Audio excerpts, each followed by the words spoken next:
100 ॾींहं चोर जा हुजनि पर हिकु ॾींहुं भाग्य जो ज़रूरु ईंदो आहे।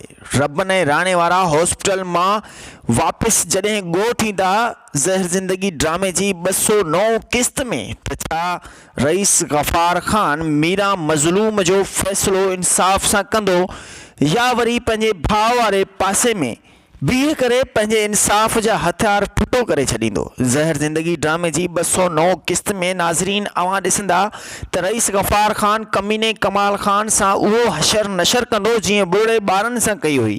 ज़हर ज़िंदगी ड्रामे जी 209 क़िस्त में जॾहिं रबन पंहिंजे भाउ राणे खे ॻोठ वठी ईंदो त राणो सरेआम रईस गफ़ार ख़ान जे साम्हूं बि कमीने कमाल ख़ान जा सॼा राज़ फाश करे छॾींदो।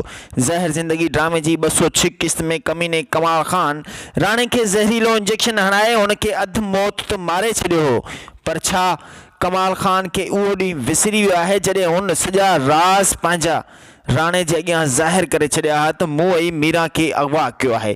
कमीने कमाल ख़ान हिकु पासे मज़लूम मीरा सां ज़ुल्म कया, हुन सां लॼ लुट कई, तशदुद कयो, पर ॿिए ॾींहं ते रईस गफ़ार ख़ान जे साम्हूं 4 माण्हुनि जे अॻियां भले साईं ते हथु रखी साख ॾियण लाइ बि राज़ी थी पियो।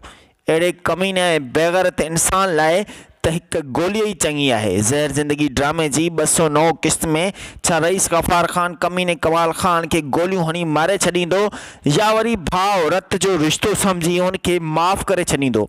ॿी तरफ़ बेचारो बिलाल भी कमीने कमाल ख़ान जी शैतानी चाल में रईस गफ़ार ख़ान जी क़ैद में फाथल आहे। छा बिलाल खे इंसाफ़ मिलंदो? छा ओठो बिलाल खे आज़ाद कराइण में कामयाब थी वेंदो या वरी ओठे मथां मीरा खे अगवा कराइण वारो इल्ज़ाम साबित थींदो? आख़िर ज़हर ज़िंदगी ड्रामे जी 209 क़िस्त में छा थींदो?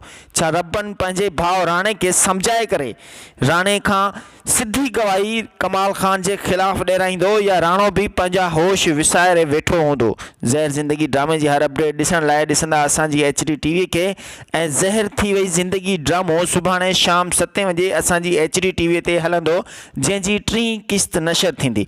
नाज़रीन, जेकॾहिं अव्हां ज़हर थी वई ज़िंदगी ड्रामो नाहे ॾिठो त ज़रूरु ॾिसंदा, छो त इहो ड्रामो ज़हर ज़िंदगी ड्रामे जे अंदाज़ सां ठहियलु आहे। ॾिसण न विसारींदा जुमे वारे ॾींहुं शाम 7 बजे सिर्फ़ु असांजी HD TV ते ज़हर थी वई ज़िंदगी।